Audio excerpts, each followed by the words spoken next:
예수께서 어느 한 곳에서 기도하고 계셨는데 기도를 마치시자 제자 중 하나가 말했습니다. 주여, 요한이 자기 제자들에게 가르쳐 준 것처럼 주께서도 저희에게 가르쳐 주십시오. 예수께서 제자들에게 말씀하셨습니다. 너희는 이렇게 기도하라. 아버지여, 주의 이름이 거룩히 여김을 받으시며 주의 나라가 임하게 하소서. 날마다 우리에게 필요한 양식을 내려주시고 우리가 우리에게 빚진 모든 사람을 용서한 것 같이 우리 죄도 용서해 주소서. 그리고 우리를 시험에 들지 않게 하소서.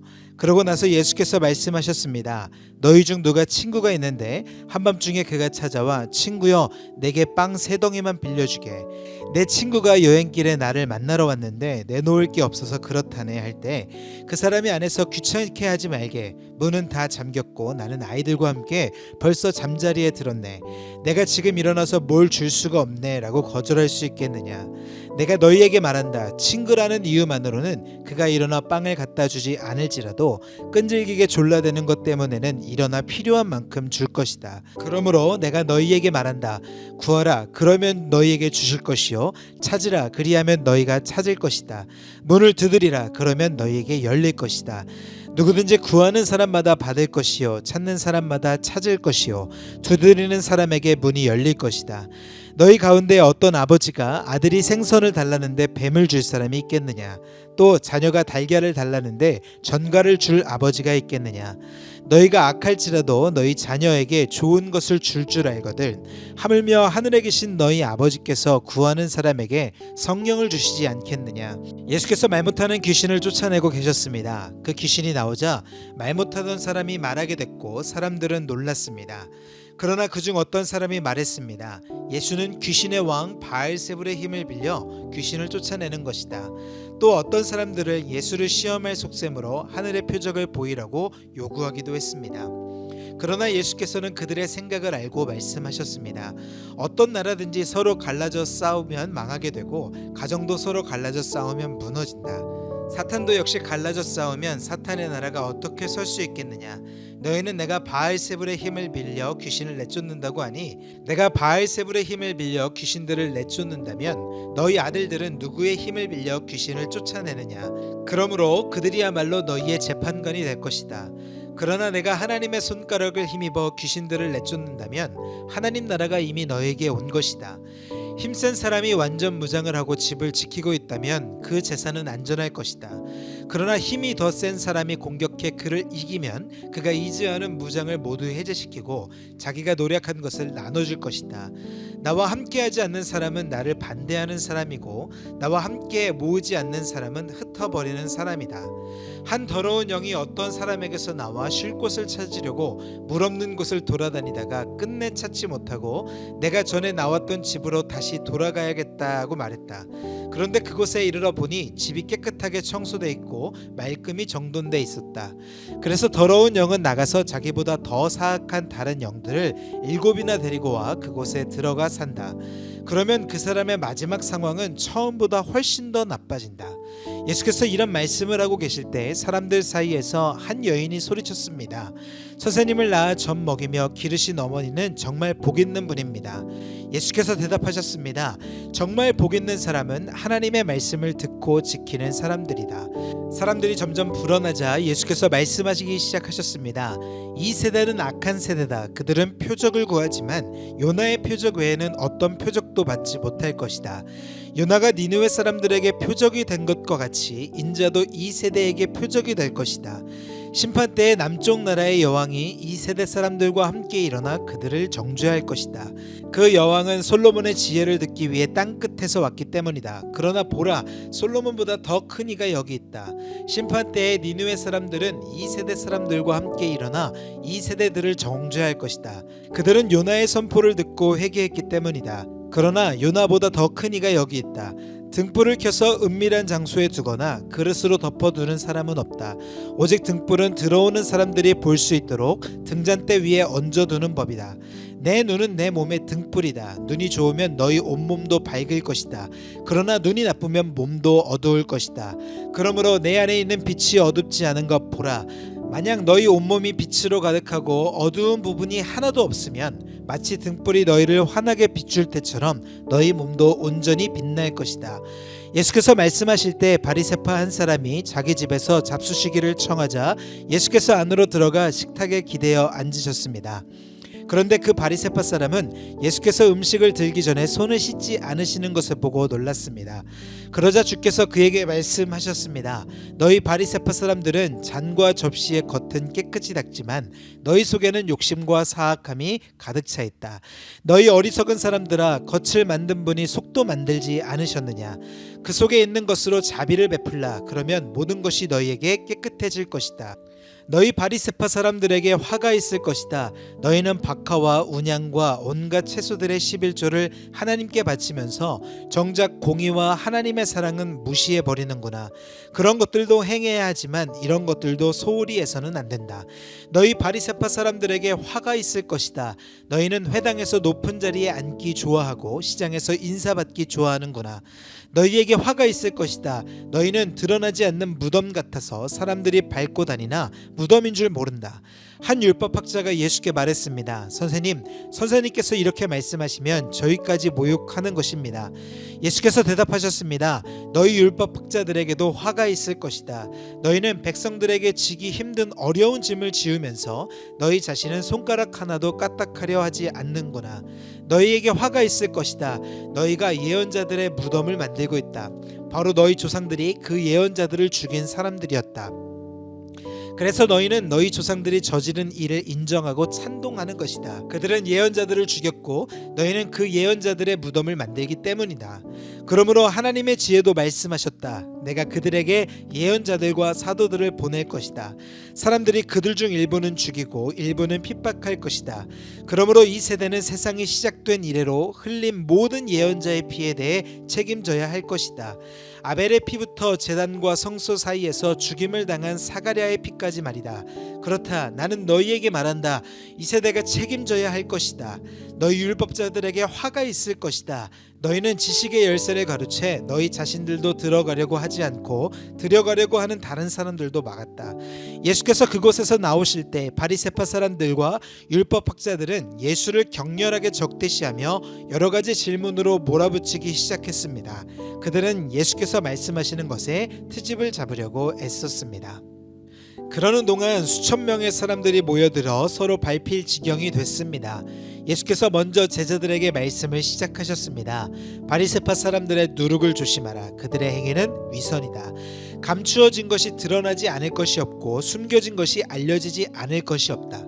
너희가 어둠 속에서 말한 것이 대낮에 들릴 것이고 골방에서 속삭인 것이 지붕 위에서 선포될 것이다. 내 친구들아, 너희에게 내가 말한다. 너희 몸은 죽일 수 있어도 그 후 더 이상 어떻게 할 수 없는 사람들을 두려워하지 말라. 너희가 두려워해야 할 분을 내가 보여주겠다. 몸을 죽인 후에 지옥에 던질 권세를 가진 그분을 두려워하라. 그렇다. 내가 너희에게 말한다. 그분을 두려워하라. 참새 2마리가 이 아사리온에 팔리지 않느냐. 그러나 하나님께서는 그중 참새 1마리까지도 잊지 않으신다. 하나님께서는 진정 너희 머리카락까지도 다 세시는 분이다. 두려워하지 말라. 너희는 많은 참새들보다 더 귀하다. 내가 너희에게 말한다. 누구든지 사람들 앞에서 나를 시인하면 인자도 하나님의 천사들 앞에서 그를 시인할 것이다. 그러나 사람들 앞에서 나를 부인하는 사람은 나도 하나님의 천사들 앞에서 그를 부인할 것이다. 누구든지 인자를 욕하는 사람은 용서받겠지만 성령을 모독하는 말을 한 사람은 용서받지 못한다. 회당이나 지도자들이나 권세 있는 자들 앞에 끌려가게 되더라도 스스로 어떻게 대답할까, 무슨 말을 할까 염려하지 말라. 성령께서 그때 내가 무슨 말을 해야 할지 가르쳐 주실 것이다. 사람들 중에서 어떤 사람이 예수께 말했습니다. 선생님, 제 형제에게 유산을 저와 나누라고 말씀해 주십시오. 예수께서 대답하셨습니다. 이 사람아, 누가 나를 너희 재판관이나 분배인으로 세웠느냐? 그러고는 사람들에게 말씀하셨습니다. 너희는 조심해서 모든 탐욕을 삼가라. 사람의 생명이 그 재산의 넉넉함에 있는 것이 아니다. 그러고 나서 그들에게 한 비유를 말씀하셨습니다. 한 부자가 수확이 잘 되는 땅을 가지고 있었는데 그가 혼자서 어떻게 할까? 내 곡식을 쌓아둘 곳이 없구나 하고 생각했다. 그리고 말했다. 이렇게 해야겠다. 지금 있는 창고를 부수고 더 크게 지어 내 모든 곡식과 물건을 거기에 쌓아두어야겠다. 그리고서 내 영혼에게 말하겠다. 영혼아, 여러 해 동안 쓸 물건을 많이 쌓아두었으니 편히 쉬고 먹고 마시고 즐겨라. 그러나 하나님께서 그에게 말씀하셨다. 이 어리석은 사람아, 오늘 밤 내 영혼을 내게서 찾을 것이다. 그러면 내가 너를 위해 장만한 것들을 다 누가 갖게 되겠느냐? 자기를 위해 재물을 쌓아두면서도 하나님께 대해 부요하지 못한 사람은 이와 같다. 예수께서 제자들에게 말씀하셨습니다. 그러므로 내가 너희에게 말한다. 내 목숨을 위해 무엇을 먹을까? 내 몸을 위해 무엇을 입을까? 걱정하지 말라. 목숨이 음식보다 중요하고 몸이 옷보다 중요한 것이다. 까마귀들을 생각해보라. 심지도 거두지도 않고 창고도 곳간도 없지만 하나님께서 그것들을 먹이신다. 그런데 너희는 새들보다 얼마나 더 귀하냐? 너희 중 누가 걱정한다고 해서 자기 목숨을 조금이라도 더 연장할 수 있겠느냐? 너희가 이렇게 작은 일도 제대로 못하면서 왜 다른 일들을 걱정하느냐? 백합꽃이 어떻게 자라는지 생각해보라. 일하거나 옷감을 짜지도 않는다. 그러나 내가 너희에게 말한다. 그 모든 영화를 누렸던 솔로몬도 이 꽃 하나만큼 차려입지 못했다.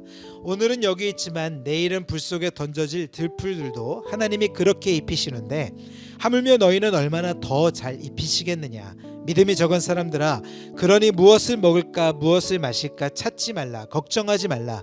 이런 것들은 다 세상 사람들이 추구하는 것이다. 아버지께서는 너희에게 이것들이 필요하다는 것을 아신다. 그러므로 너희는 오직 그분의 나라를 구하라. 그리하면 이런 것들을 너희에게 더해 주실 것이다. 두려워하지 말라. 적은 무리여, 너희 아버지께서 그 나라를 너희에게 주기를 기뻐하신다. 너희 소유를 팔아 자선을 베풀라. 너희는 자신을 위해 닳지 않는 지갑을 만들어 없어지지 않는 재물을 하늘에 쌓아두라. 그곳에는 도둑이 들거나 좀먹는 일이 없을 것이다. 너희 재물이 있는 곳에 마음도 가는 법시다. 항상 허리에 띠를 두르고 등불을 켜놓고 있어야 한다. 마치 주인이 결혼잔치에서 돌아와 문을 두드릴 때 곧 열어주려고 대기하고 있는 사람들과 같이더라. 주인이 돌아와서 종들이 깨어있는 것을 보면 그 종들은 복이 있을 것이다. 내가 진실로 너에게 말한다. 그 주인은 허리에 띠를 두르고 그 종들을 식탁에 앉은 다음 곁에 와서 시중을 들 것이다. 만약 주인이 한밤중이나 새벽에 오더라도 깨어있는 종들을 본다면 그 종들은 복이 있을 것이다. 너희는 이것을 알라. 만약 집에 도둑이 언제 들지 알았더라면 집주인은 도둑이 집에 들어오지 못하게 할 것이다. 그러므로 너희도 준비하고 있어야 한다. 인자가 생각지도 않은 때 올 것이기 때문이다. 베드로가 물었습니다. 주여, 이 비유를 저희에게 하신 것입니까? 아니면 모든 사람에게 하신 것입니까? 주께서 대답하셨습니다. 누가 신실하고 지혜로운 종이겠느냐? 주인이 자기 종들을 맡기고 제때 양식을 나눠줄 일꾼이 누구겠느냐? 주인이 돌아와 종이 시킨 대로 일하는 것을 본다면 그 종은 복이 있을 것이다. 내가 진실로 너에게 말한다. 주인은 그 종에게 자신의 모든 재산을 맡길 것이다. 그러나 그 종이 주인님이 오시려면 한참 멀었다라는 생각에 남녀 종들을 때리며 먹고 마시고 취해버린다고 하자. 그 종의 주인은 종이 생각지도 못한 날 그가 알지 못하는 시각에 돌아와서 그를 몹시 때린 뒤 믿지 않는 자들과 함께 놓을 것이다. 주인의 뜻을 알고도 준비하지 않거나 그 뜻대로 하지 않는 종은 매를 많이 맞을 것이다. 그러나 알지 못하고 매맞을 짓을 한 종은 적게 매를 맞을 것이다. 많이 받는 사람에게는 많은 것을 요구하시고 많은 일을 맡은 사람에게는 많은 것을 물으실 것이다. 내가 세상에 불을 지르러 왔는데 이미 그 불이 붙어 있으면 내가 무엇을 더 바라겠느냐? 그러나 나는 받아야 할 침례가 있다. 이 일이 이루어질 때까지 내가 얼마나 괴로움을 당할는지 모른다. 내가 세상에 평화를 주러 왔다고 생각하느냐? 내가 너에게 말한다. 아니다. 오히려 분열을 일으키러 왔다. 이제부터 한 집안에서 5 식구가 서로 갈라져 셋이 둘과 싸우고 둘이 셋과 싸울 것이다. 그들은 갈라져 부자간에 모녀간에 고부간에 서로 대립할 것이다. 예수께서 사람들에게 말씀하셨습니다. 너희는 구름이 서쪽에서 일어나는 것을 보면 즉시 폭풍우가 오겠구나 라고 말한다. 그리고 그렇게 된다. 바람이 남쪽에서 불면 날씨가 덥겠구나 라고 한다. 그리고 그렇게 된다. 위선자들아, 너희가 땅과 하늘의 기상은 분간할 줄 알면서 어떻게 지금 이 시대는 분간할 줄 모르느냐? 어찌해서 너희는 무엇이 옳은지 스스로 판단하지 못하느냐? 너를 고소하는 사람과 함께 관원에게 가게 되거든 너는 도중에 그 사람과 화해하도록 최선을 다하여라. 그렇지 않으면 그가 너를 재판관에게 끌어가고 재판관은 너를 형무소 관리에게 넘기고 형무소 관리는 너를 감옥에 쳐넣을지 모른다. 내가 너희에게 말한다. 너희가 마지막 한 렙돈까지 다 갚기 전에는 그곳에서 나올 수 없을 것이다. 아멘.